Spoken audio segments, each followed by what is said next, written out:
مزاج کی اہمیت۔ ٹویوٹا موٹر کمپنی جاپان کی ایک کار بنانے والی کمپنی ہے۔ پچھلے تقریباً 30 سال میں کام کا ایک دن ضائع کیے بغیر اس نے اپنا پیداواری عمل جاری رکھا ہے۔ یہ صرف ایک مثال ہے جس سے اندازہ ہوتا ہے کہ جاپان میں صنعتی ترقی کی اتنی تیز رفتاری کی وجہ کیا ہے۔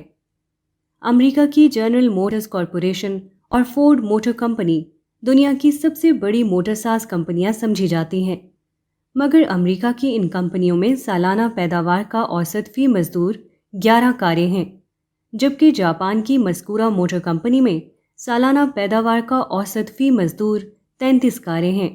جاپان کی اس غیر معمولی صنعتی ترقی کا راز اس کے مزدور ہیں۔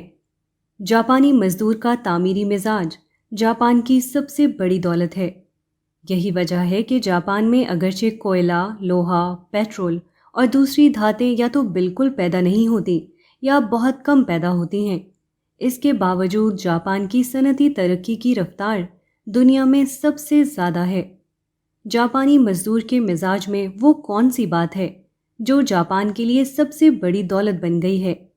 ایک مبصر کے الفاظ میں وہ درج ذیل ہے: A national spirit of compromise and cooperation and a willingness to endure short-term setbacks for the long-term good of the nation, company or a family۔ جاپانیوں کی یہ قومی سیرت ہے کہ وہ ہمیشہ مصالحت اور تعاون کے لیے تیار رہتے ہیں۔